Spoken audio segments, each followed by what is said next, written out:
What's up, guys? It's Sports Blitz here, and we're back with another NFL record prediction. Before I get into it, make sure to smash that like button and subscribe. We just hit 1,750 subscribers, so obviously next goal is 1,800. That'd be awesome. Today we've got the Baltimore Ravens. Not gonna really waste a lot of time here. Let's go ahead and get on into it.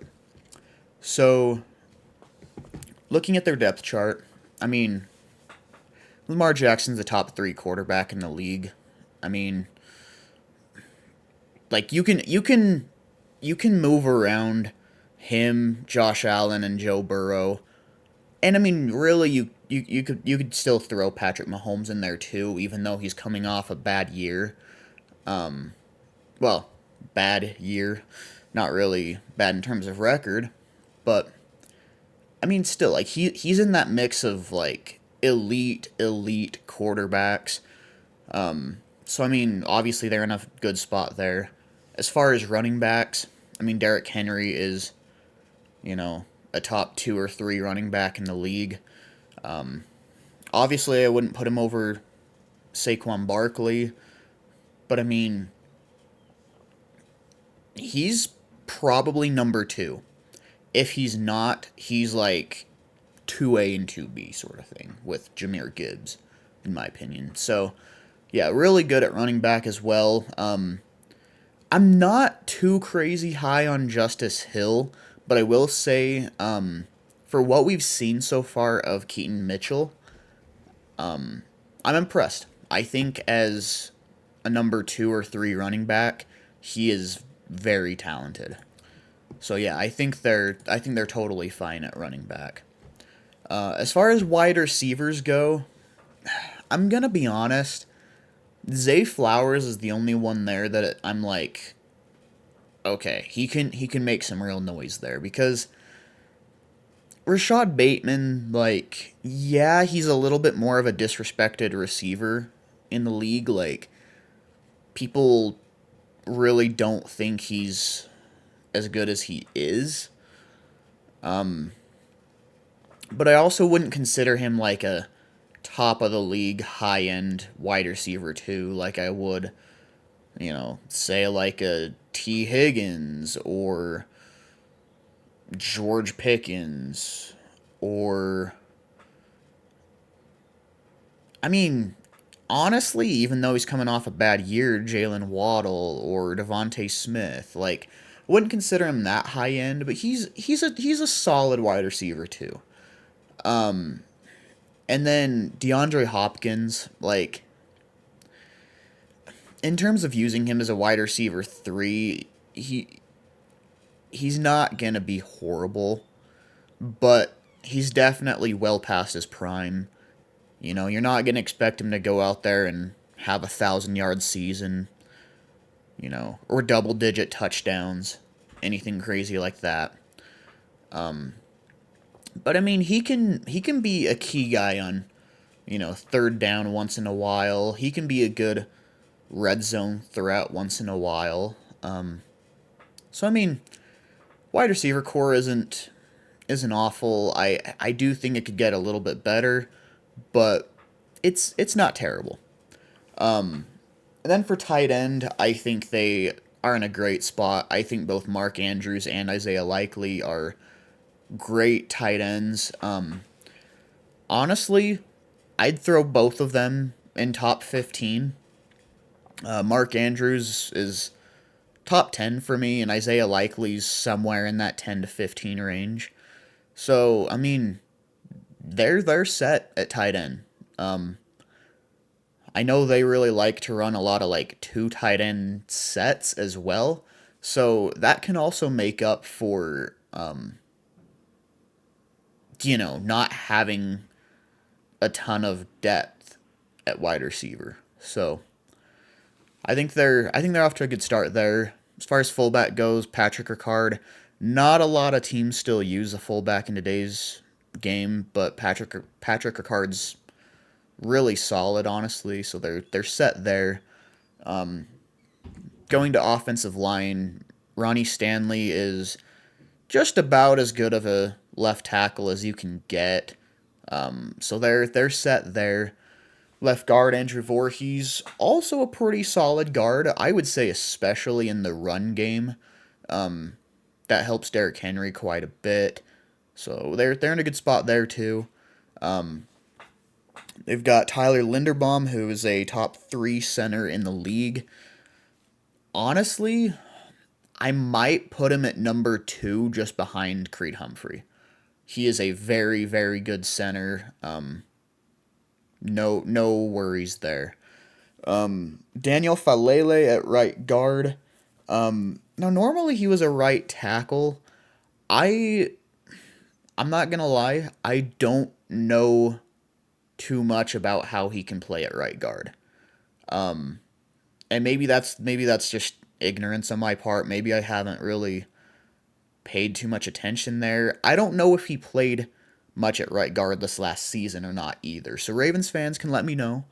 I wouldn't really consider it like a hole because I don't know how he does there.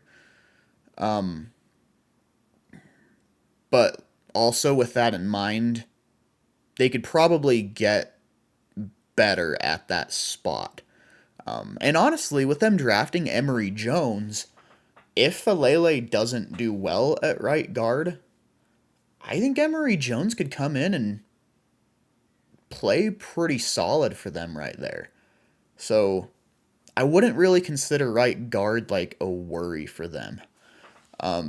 As far as right tackle goes, I do remember Roger Rosengarten coming in at least a little bit last year. I don't know if he was the starter the entire season or not, but at least from what I did see from him, he was a solid right tackle.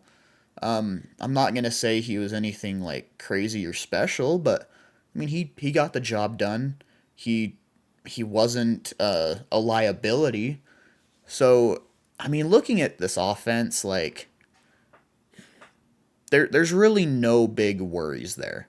I wouldn't consider the receiving corps special. I think it could honestly take a few upgrades, but it'll get the job done. And like I said about right guard and right tackle, like not stars right there, but they'll get the job done.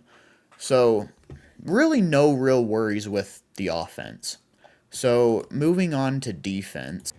So starting off with I don't know how to pronounce his name since he switched it away from Justin Madubuike.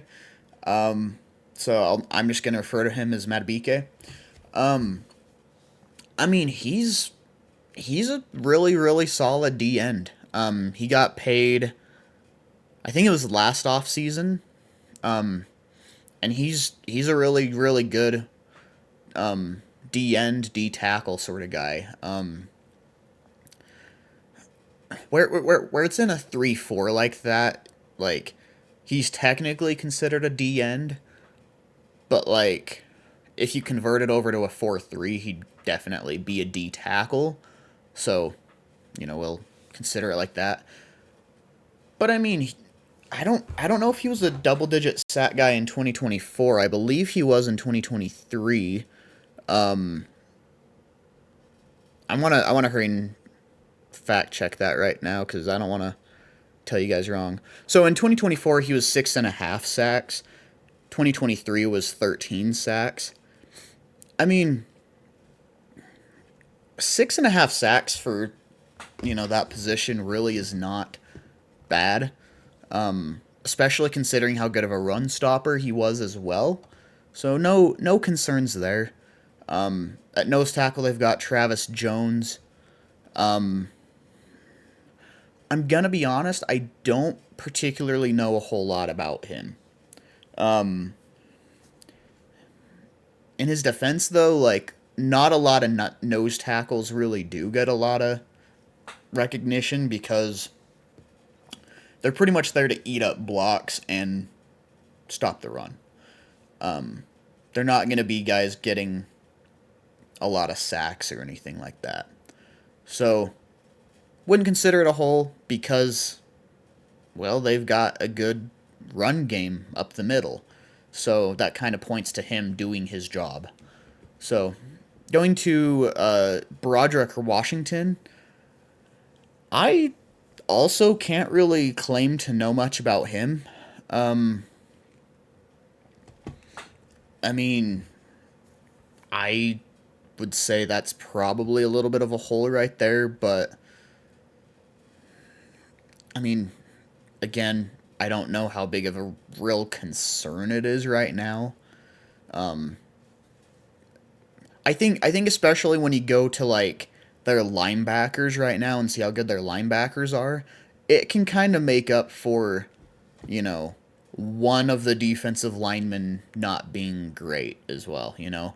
'Cause, I mean, for their linebackers, they've got Kyle Van Noy and Odafe Owe, rushing off the edge. Um, Kyle Van Noy, I believe, was a double digit sack guy. Didn't he have like 12 sacks? Me hearing 12 and a half. Yeah, so, you know, really good pass rusher right there. Odafe Owe is solid as well. Then they did draft Mike Green in the second round of the draft as well. Really, the only reason he fell that far were because of the allegations against him. If those get cleared and he ends up not really having any real concerns, like he's gonna be a really, really good player. I mean, in terms of talent alone, he should have been a first rounder, really top 12 pick, So falling clear to, what was it, 51 or 59? I don't remember the exact pick. It was 50 something. That's a steal for the Ravens. If if he can actually, not have those allegations against him. And then, I mean, as far as middle linebacker goes, they've got, if not the best, at least the second best middle linebacker in the league. It's between him and Fred Warner. It really is. I would consider Roquan Smith to be the better run stopper, but Fred Warner to be better in pass coverage. It's just kind of take your pick on which one you want. He's elite. No worries at all right there. Trenton Simpson also held his own last year as well, and I think is getting quite a bit better. Especially learning next to Roquan Smith. That's definitely a good player to be learning from. So their linebackers are really as good as you can get, you know. Secondary, got Nate Wiggins and Marlon Humphrey. They've got Marlon Humphrey actually listed as nickel. Does that sound right, Ravens fans? Because I've always known him as more of a boundary corner, like an outside corner. Because they've got Chidobe Awuzie as their the number two corner. That doesn't sound right to me. I would consider it more Nate Wiggins and Marlon Humphrey, and then really probably throw Awuzie or maybe one of the strong safeties or something in at nickel. But again, Ravens fans, let me know if that sounds right, because I haven't heard anything about that. And then they've got safeties, Kyle Hamilton, and drafted Malachi Starks in the first round. I was preaching all offseason. Starks should have been a top 15 pick. I don't care if he's a safety, man. Like, the dude can frickin' play. And pairing him up with Kyle Hamilton, like, that is going to be a really freaking good safety duo. Like, that is really as good of a safety duo as you can get right now. So, yeah, not a lot of holes at all in that roster. So, I mean, I think they're really in a good spot right now. So let's go ahead and get on into their game by game predictions. All right. So week 1 they open the year at Buffalo. That is a tough game to start out the season with. Buffalo kind of tends to start off really hot too. Um, yeah, that one kind of worries me.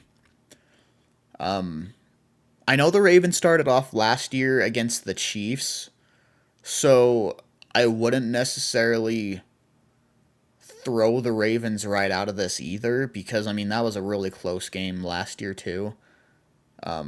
They literally lost the game by like an inch because I think it was Isaiah Likely, his toe was barely into the white in the end zone. So I mean, they just about beat the Chiefs in prime time in Arrowhead to start the year last year. Starting off with Buffalo though, in Buffalo, it's really hard to go against them right there too. I think I'm gonna start off giving Buffalo the win, but that's gonna be a good one. That's gonna be a good one. I could see that going either way. And then I think they come back and blow out Cleveland. And then they're at home against Detroit on Monday Night Football. Actually, that one's gonna be a really good game. I don't I don't know who to predict for that one. Ravens definitely have the better quarterback. Um, but I mean, Jameer Gibbs and David Montgomery. And I mean, they've got really good weapons too.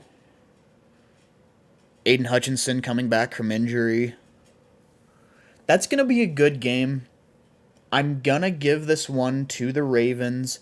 If it was in Detroit, I'd probably lean Detroit there instead. Like that's how close I believe this game is going to be. I think the home field advantage is what's going to, give the Ravens the win here. Then we've got the Ravens at the Chiefs. I'm going to be honest, I don't particularly think the Chiefs got that much better this offseason. I think they had a solid draft. I wouldn't say they had a special draft.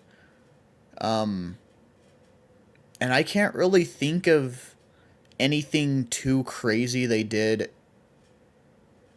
in free agency. In fact, they lost Joe Tooney to the Bears. So, I mean, I think I'm going to go with the Ravens here. I think I'm going to go Ravens. I know it's in Arrowhead, and the Chiefs are hard to beat in Arrowhead.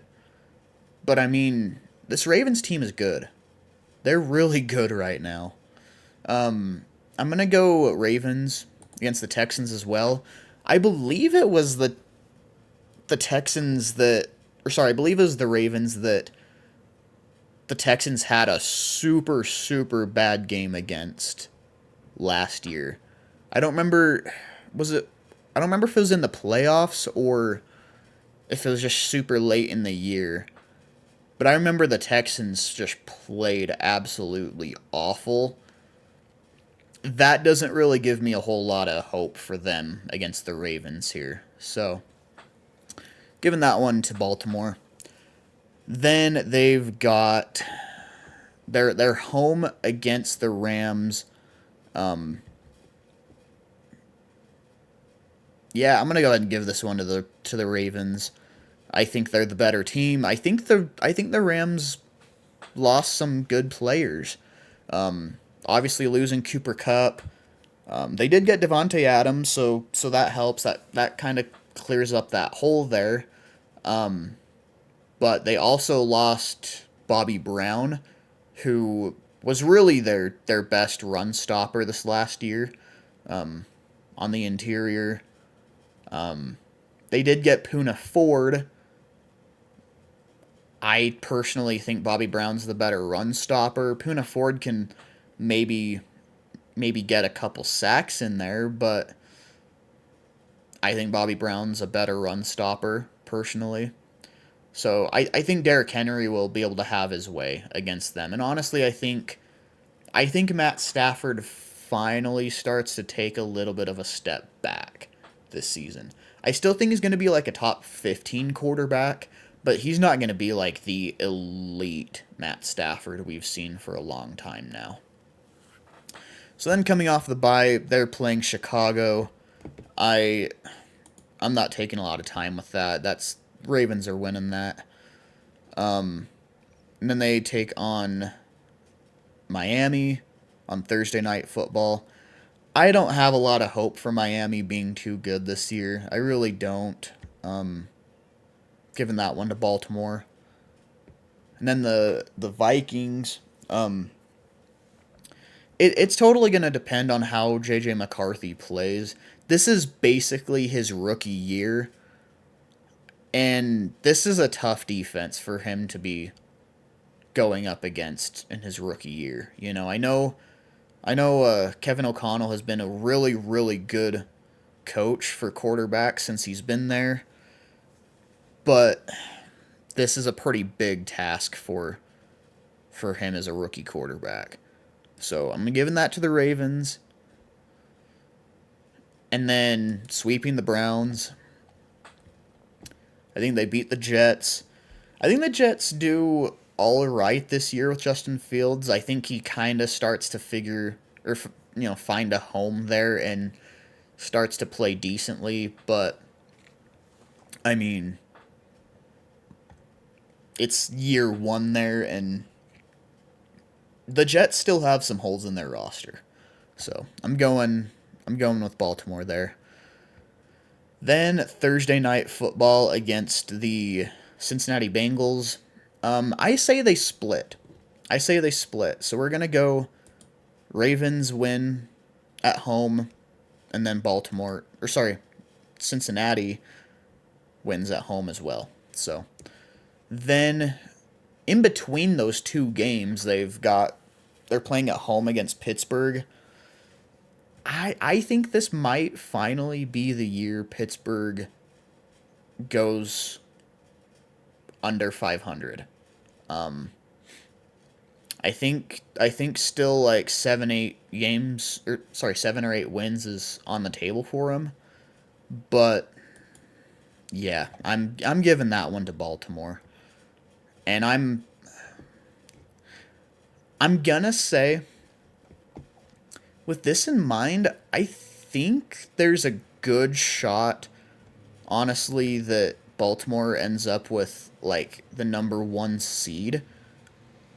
In which case they rest their starters week 18 against the Steelers, and the Steelers essentially kind of get another win right here.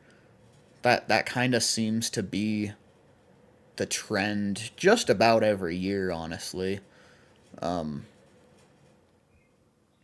So yeah, I think Baltimore rests their starters right there, and Pittsburgh gets the win. But if by chance they don't, I'll give that to Baltimore for sure. I think Baltimore beats the Patriots, and then they've got a really tough game in Green Bay.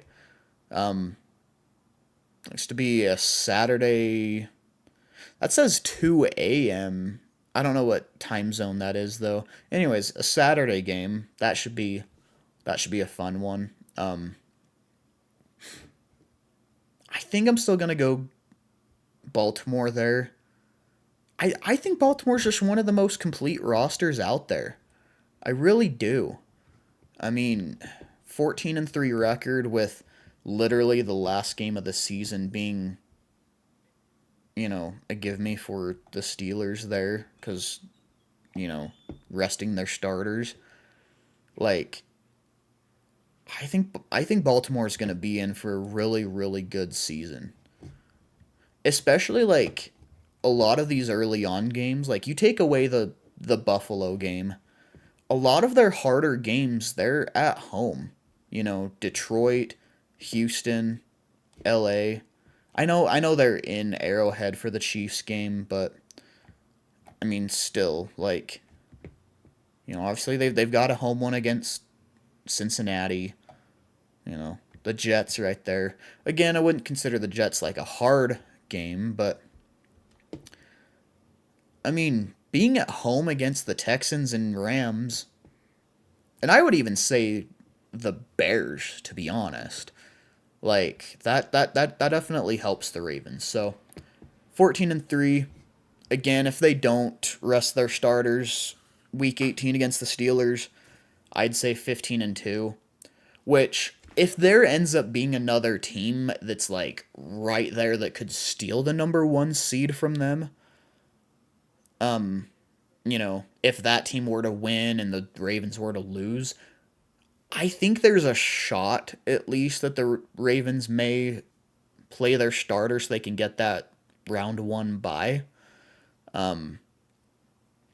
Because at least me, I'd rather play my starters against the Steelers there, get a Week 18 win, and then, you know, have a round one bye and have fully healthy starters against whoever I'm playing in the divisional round.